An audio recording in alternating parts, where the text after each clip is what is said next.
Saudi अरब के तेल के भंडार जलकर भस्म हो रहे हैं। आप स्क्रीन पर देखिए। ये वीडियो कुछ ही घंटों पहले सऊदी अरब से निकल के सामने आए हैं और जो लोग कच्चे तेल के व्यापार को थोड़ा भी समझते हैं बात जान गए होंगे कि ये कितनी बड़ी बात है। अगर आपको नहीं पता तो बस इतना समझ लो कि सऊदी का सबसे बड़ा तेल का खजाना मौजूद है गवाह फील्ड के अंदर। ये यहाँ लगभग 170 बिलियन बैरल का कच्चा तेल मौजूद है जमीन के अंदर गवाह फील्ड में, और यहीं पर मौजूद है रसनोल जो कि एक तरीके से ऑयल टाउन माना जाता है सऊदी अरब का। यहाँ पर कच्चे तेल के कुएं भी मौजूद है जो जमीन के कच्चा तेल निकालते हैं, साथ ही रिफाइंड भी करते हैं, जहाँ पर इस कच्चे तेल को रिफाइंड करके पेट्रोल और डीजल अलग किए जाते हैं। यहाँ सऊदी अरब का सबसे इम्पोर्टेंट और सबसे ज्यादा कमाऊ इलाका है। अब ईरान ने यहीं पर हमले शुरू कर दिए हैं और इन हमलों की वजह से जो वहाँ पर रिफाइनरी थी वहाँ जलकर भस्म होनी शुरू हो गई है। और बताया गया है कि आग इतनी बड़ी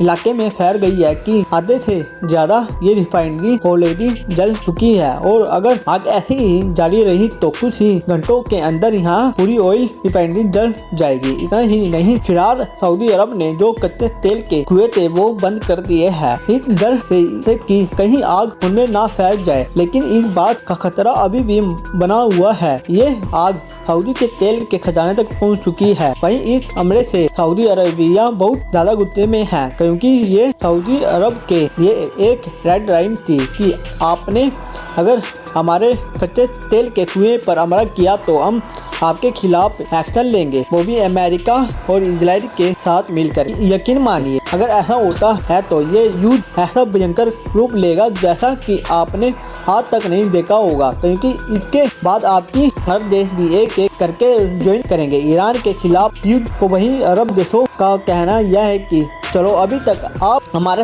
ऊपर हमला कर रहे थे, आपका कहना सही था कि हमारे देशों में अमेरिका के सैन्य बेस है, हमने उन्हें निशाना बना रहे हैं, लेकिन अब आप हमारे तेल के भंडारों को क्यों निशाना बना रहे हैं। हमारी जो आप आबादी रहती है दुबई के अंदर, अबू धाबी के अंदर, उनकी बिल्डिंग पर हमले क्यों किए जा रहे हैं, ये एक्सपेक्ट नहीं किया जाएगा। इसलिए ईरान के इन हमलों को लेकर बाकी अरब देशों में गुस्सा लगातार बढ़ता जा रहा है और वह लगातार ईरान को चेतावनी दे रहे हैं कि अगर आप ऐसा ही हमले जारी करते हैं तो हमारे पास कोई और ऑप्शन नहीं बचेगा आपके खिलाफ युद्ध का हैरान करने के अलावा।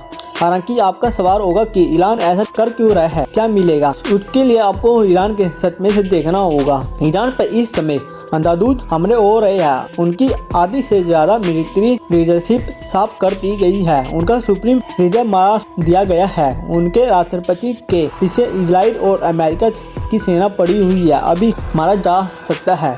ऐसे में ईरान चाहता है कि ये युद्ध रुक जाए, उस पर जो हमले किए जा रहे हैं वह खत्म हो जाए। इसका एक ही तरीका है कि अमेरिका पर जबरदस्त प्रेशर बनाया जाए। इसके लिए आसान तरीका है कि अमेरिका के जो हैराइज कंट्री है उनके ऊपर निशाना बनाया जाए, उन्हें फाइनेंशियली नुकसान पहुंचाया जाए, जिस नुकसान को वो झेल ना पाए, और अमेरिका पर प्रेस बन जाए कि इस युद्ध को तुरंत खत्म कर दिया जाए, वरना हमारे देश में जो अमेरिका बेस है हम तुम्हें उनका इस्तेमाल नहीं करने देंगे। इस तरीके की रणनीति पर काम कर रहे हैं ईरान, क्योंकि इसके अलावा ऑप्शन भी किया है ईरान के पास। वह अंधाधुंध हमला कर रहे हैं इजराइल पर, लेकिन इसके बावजूद ये दोनों देश पीछे हटने को तैयार नहीं है। इसलिए एक रूट यही है कि इन दोनों देशों पर इनके एराइज कंट्री के जरिए प्रेशर डलवाया जाए, यानी कि Saudi, UAE, Qatar, Kuwait, Bahrain, Iraq